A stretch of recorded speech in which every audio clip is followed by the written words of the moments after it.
July 22nd, 2022. You got it, George. I would say this is a life-changing day.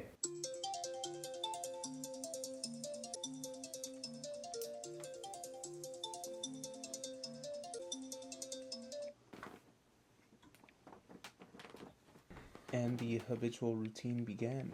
I brushed my teeth, got ready for work, and headed out to work at 5 a.m. I was 21 at the time. Honestly, around this specific time, I was getting the ideas that I was really capable of doing much more than what I was actually doing around this time. And it felt like I needed to start introducing risks and sacrifices to my life. Or else, if I didn't do them now, then I'd regret not starting them in the first place. Because I knew I was much more capable of doing the same thing every day, not feeling fulfilled. There's more. And I was going to go find more. I think you're underestimating the trajectory of what tomorrow is. Tomorrow's a very, very important day. I'm kind of freaking out in a sense, just because of what I have to do. July 22nd, 2022. You got it, George. I would say this is a life-changing day. Look, I know you see the guy right now in the mirror with the chest and the abs. This does not paint the picture at all of who I used to be. So let me just explain a little bit here.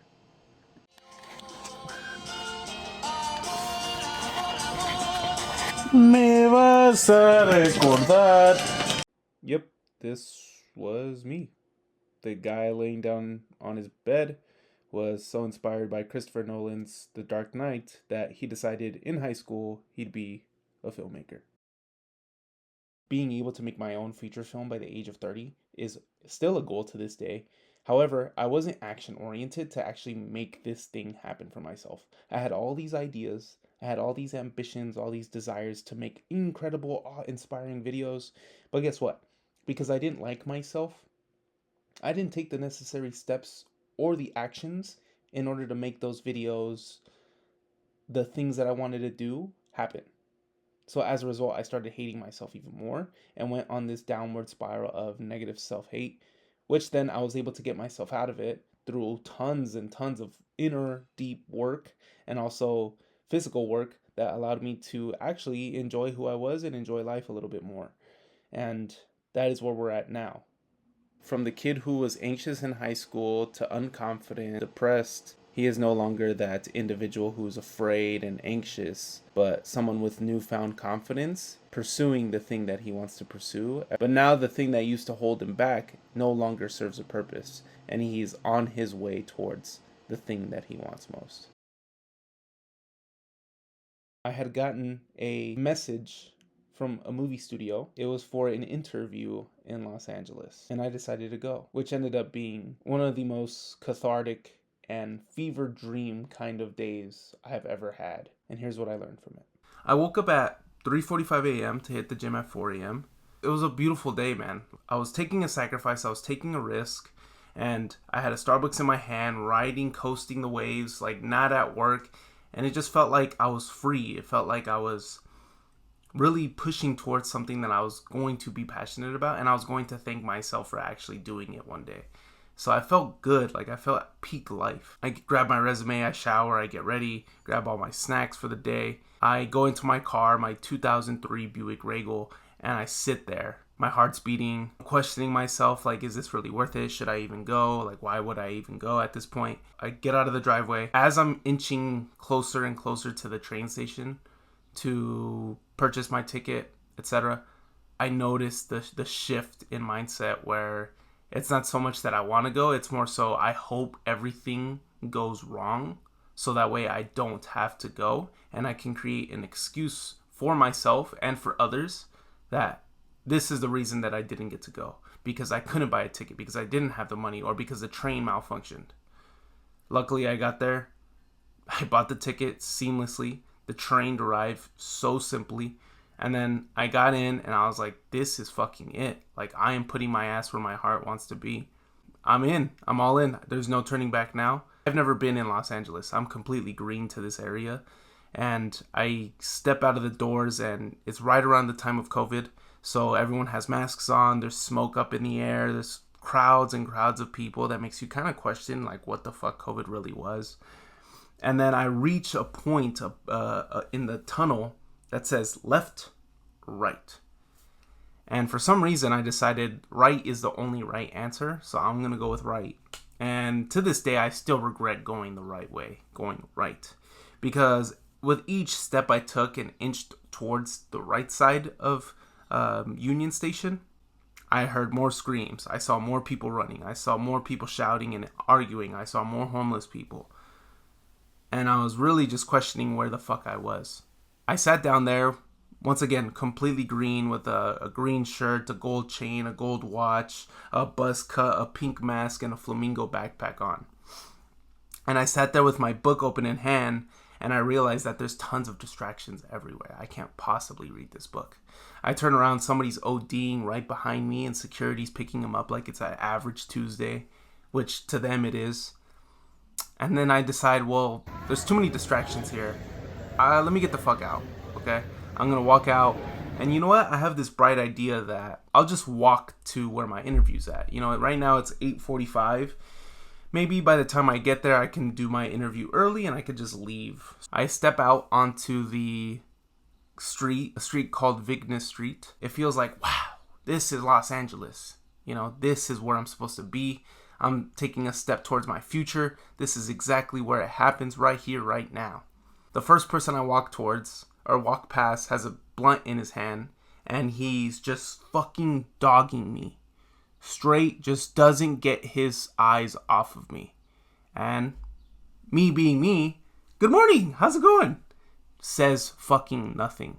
Well, the very next two people that walk past me have a joint in their hand and a speaker over their head blasting music.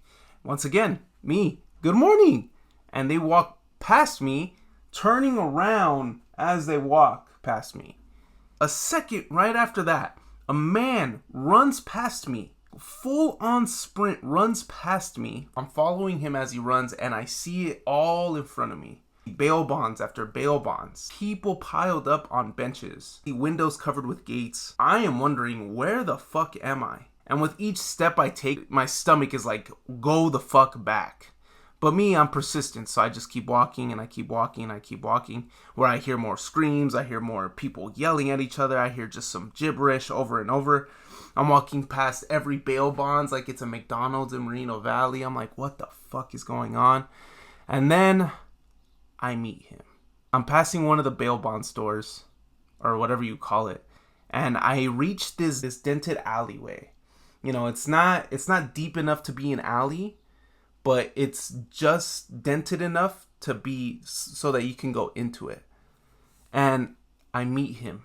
All I see is a green trash bin, one of those green management trash bins. Big, green, dirty, right, messy. And then I see the man right behind the waste management bucket with a smile on his face, dogging me, not taking his eyes off of my eyes, looking into the inner depths of my soul. He keeps that smile on his face, and he slowly inches down.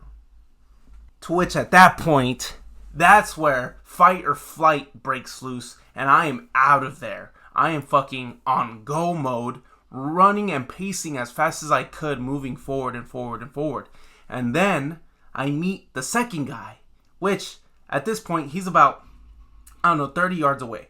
So I see this man in a well put together suit, and I'm thinking, okay, I am not fucking crazy. Like, this is a normal spot. This is average. Like, here comes a normal looking human being. Like, somebody that kind of looks like me. Like, okay, I'm not crazy. But with each step this guy takes towards me, I simply notice that well put together suit is just getting more and more damaged by the steps he takes. You know, he's got patches on his suit. He's got ripped holes in it. The pockets are not where they're aligned to be. This guy has a limp, right? The top hat that I thought he had was actually a do-rag. Bro's got like toilet paper hanging out of his shoes. Bro. And then he's got a limp. But not only that, for some reason, people in Los Angeles, especially on Vignes Street, love to dog you. So he's just dogging me as he's walking, just like... I'm shitting bricks at this time.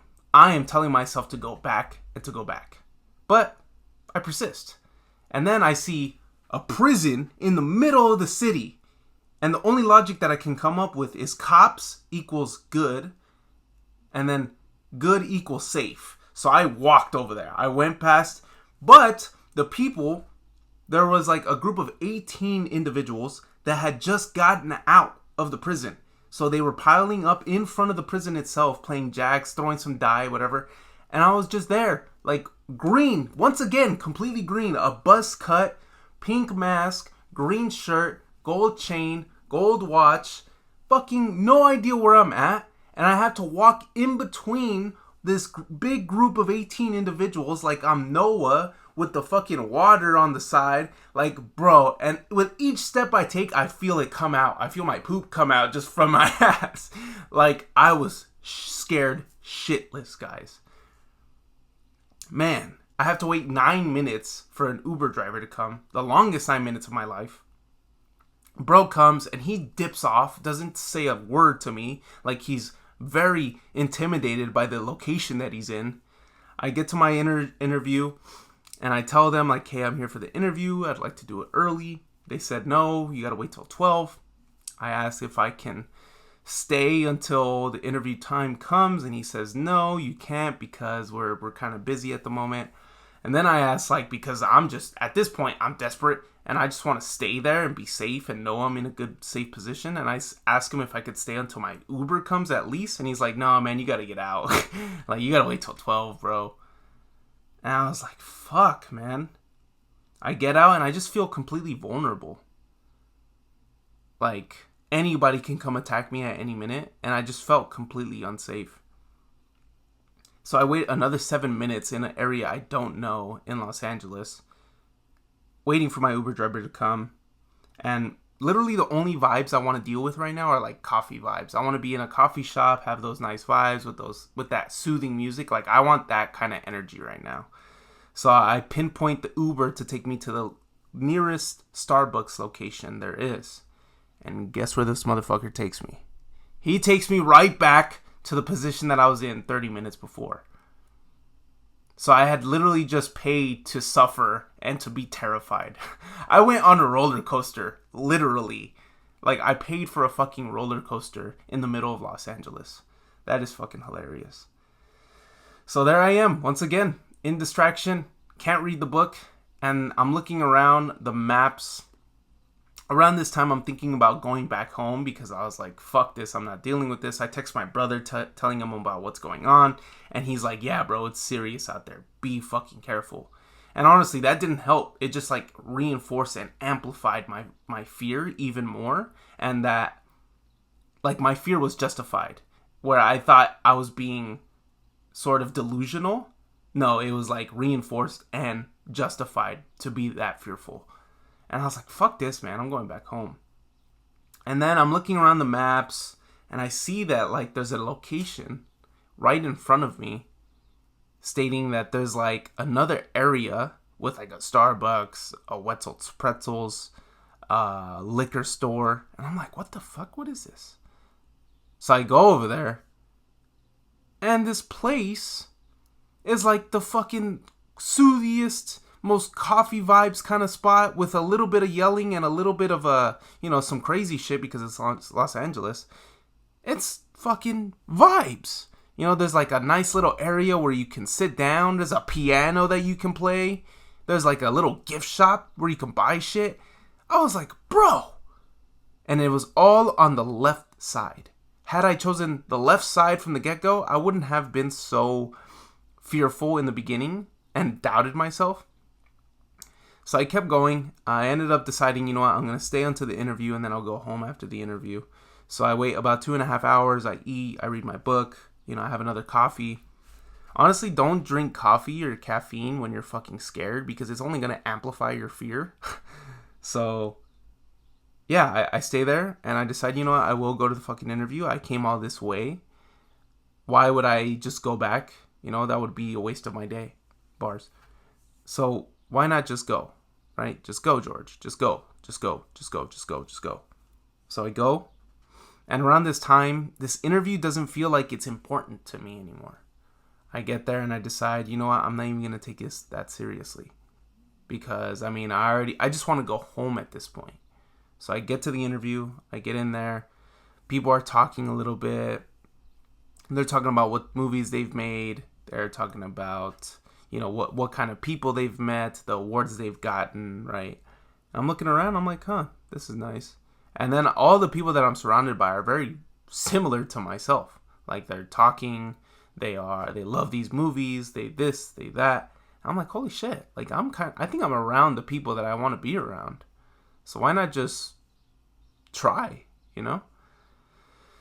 So the guy who's having the interview process, he starts breaking down people. He starts telling them to go into this room, into that room for your interview. Then he says, George Hernandez. And I go, that's me. And he tells me to go up to the very top to talk to the CEO of the company, of the facility or whatever, or of the studio itself. So I go, and with each step I take, I notice the film equipment. I see the sets. I see everything in there. And I'm like, holy shit, like, this is where I want to be. Like, maybe I should take this seriously. And I reach the very top of the stairs, and I see the door and the sign of the door, and I see CEO. And I'm like, holy fuck, like, this is a big moment in my life. Like, give it everything you have. Like, all of that shit and struggle that you went through in the morning is for this moment. So I get in there. I spill my guts to him. I tell him everything from a very authentic source. I tell him everything that I learned, everything that I know, everything that I don't know, where I'm from, what I did to get here. And literally in like 5 minutes, he was like, all right, man, I'll give you a shot. When I heard I'll give you a shot, it was like a celebratory like explosion in my ears where I was like, what the fuck? I was like, holy shit, I am capable of doing anything. And then I don't celebrate. I don't do any of that. I get out of the studio. I'm happy, obviously, but I'm not showing it because, I got to get home. I got to talk about it to my folks, I got to think about this. I wasn't anticipating that I'd win and that I'd actually get it. So I was like, I'm thinking about it. I'm not celebrating yet. And I have to wait 20 minutes for an Uber driver. The first one that I call for, he cancels. The second one that I call for, he cancels. The third one that I call for says it's too far for him, and he cancels. And then the fourth one comes in. I hop into the car. We're talking a little bit, just for a little bit. And you know what? I can't take it. I have to let it out. I have to talk about it. So I let him know. Hey, man, like, you may not care, but I just got an internship, and it's pursuing the thing that I want most, which is to become a filmmaker. Like, this feels like my first step towards getting to where I want to get to. And he goes, that's awesome, man. That's so freaking cool. And he has a hat on at the time, and he turns it back. And on the back of the hat, it says Warner Brothers. And I was like, what the fuck? I was like, what do you do, man? He's like, nah, I'm just an Uber driver, man. And we both laugh about it. And he says, nah, man, I'm just kidding. I'm actually a writer, a producer, a director. And I just released my first film called Contingency. It just came out like a week ago. And from that point, I'm like mind fucking blown. Here I am talking to a director, a producer, a filmmaker, a writer, all of the above, after having to deal with the fucking scariest time that I've ever had to deal with. After getting my internship, after this, after that. It's like, what the fuck? Then I get to the train station. I get another coffee and an egg biscuit. And then I drive home. Or I get home for the night. That was the scariest time of my life. Because I was just so completely uncertain about what was going to happen. That's what my fear came from. And it was the uncertainty. Yeah, I think about this a lot, and I think uncertainty is when you decide to press play. When you're away from uncertainty, that's when you pause your life. But when you decide to embrace the uncertainty, take the risk, take the sacrifice, that's when all the stories begin to pour in. That's when all the experiences get to pour in. That's where you decide to live your fucking life.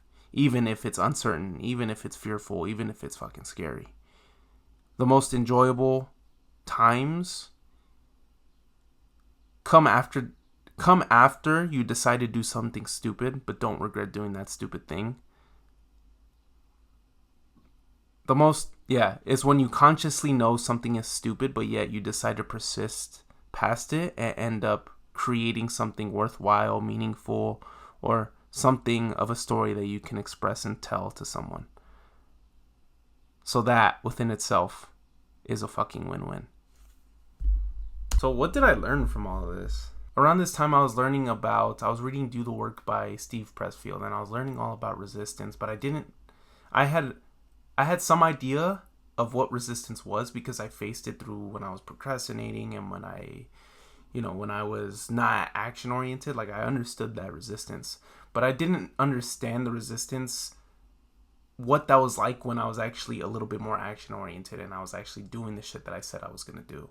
Once I faced resistance, I immediately learned that the more important a call to action is, the more resistance you're going to feel towards pursuing it, like he says. And I completely learned that the more resistance that you have, like I said, when I was at the trains, or when I was on my way to the train station in my car, that I didn't want anything to go the way I wanted it to go. I wanted the train to stop. I didn't want to have enough money to purchase the ticket. I wanted somehow, some way that the ticket purchaser didn't allow me to get a ticket, and then I can make an excuse to all my peers and to myself that I didn't go out and do the thing that I wanted to do. But the more you feel resistance, the more you actually get those inherent thoughts that's a general understanding that you're moving towards the right path, and that persisting past it is only going to give you that gratification in the end, rather than you're delaying the gratification. And when you delay the gratification, when it starts coming to you, once you get that gratification in the end, it will feel far more fulfilling because you delayed it, you pushed it to the side, you waited for it, and you pushed for something that not anybody else would do. And when you do that, that's when you feel better about yourself. That's when you have more self-confidence. That's when you feel far more fulfilled, because you do something that nobody else will ever fucking trying to get something that nobody else has. Then I also learned that sometimes things need to be complete. You literally need to go through a trench. Like, you need to go through these grave experiences, times where you're scared, times where you're uncertain, times where you're fearful, so that you can get that experience, but also to put your ass where your heart wants to be.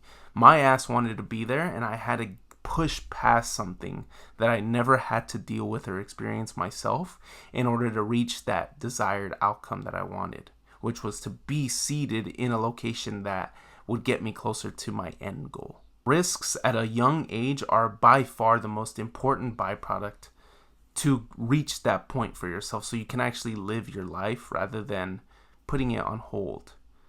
The way I see it is, life is, you press play when you make a risk and you make a sacrifice, or you do something that changes your life, or you're putting your ass where your heart wants to be. That's when life presses play. That's when you get to get new experiences. That's when you try new things out, and you're like re-experiencing your own life. In your 20s, you need to press play as much as possible so that you can gain experience, so that you can get understanding, so you can see what's right and what isn't. It doesn't come without discomfort, uncertainty. You need to push through the uncertainty so that way you can get what you want most. But also what I learned is that risks are always a win. Because sure, you are risking whatever it is, your money, you're risking your time, you're risking a job, you're risking a relationship, whatever it is. You're risking something in order to get something of value in return. Now, let's say you don't get the thing that you risked for. You can't pin it down as a failure because of all the experience points that you gained as a result of taking the risk itself. So you decided to go to Los Angeles, quit your job, the risk. You decide to quit your job to go to Los Angeles for an internship where you're not going to make money. So that's another risk.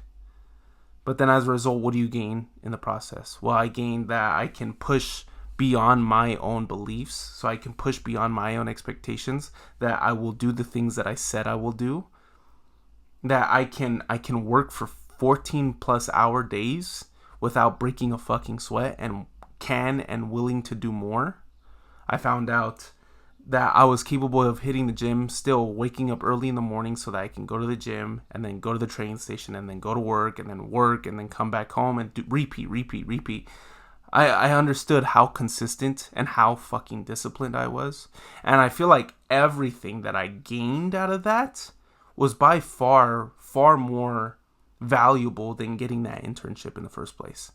I think sometimes we have these battles that we expect, or sometimes we have these battles that we don't really understand it's going to come until we meet it halfway there. And once we actually battle through it, that's where everything changes for us.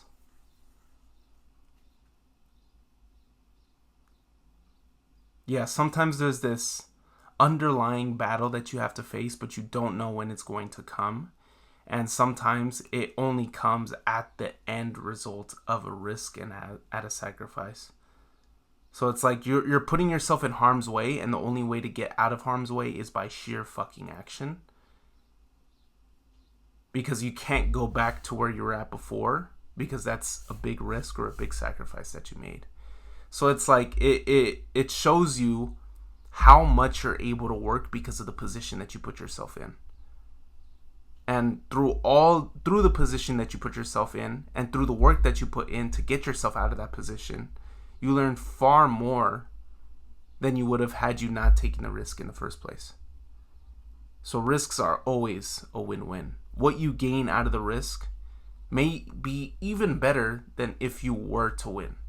That experience point that you faced, that experience point that you dealt with, that pain, whatever it was, it's just another quiver, or it's another arrow to the quiver that you can use to slay the dragons. Taking those experiences has just catapulted my decision making, the things that I want to do, because fundamentally I understand that if I could just get through the shit, then eventually I'm going to reach that point where I get that gratification. So I just need to mull myself past the shit.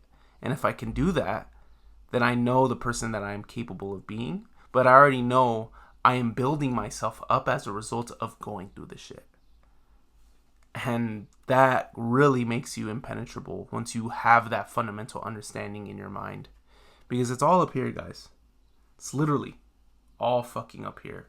Because if you can't overcome what this fucking guy says, and you can take the actions that your thoughts also interpret, then you are one bad motherfucker to stop.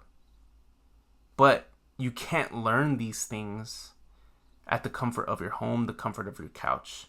You have to learn these things when you decide to take action and take the risk that you already have within yourself. You're already having these ideas or whatever it is. You can't fucking get that experience without going for the discomfort. So, the thing I learned most is discomfort is your ally. Comfort is your enemy. Thank you guys for watching.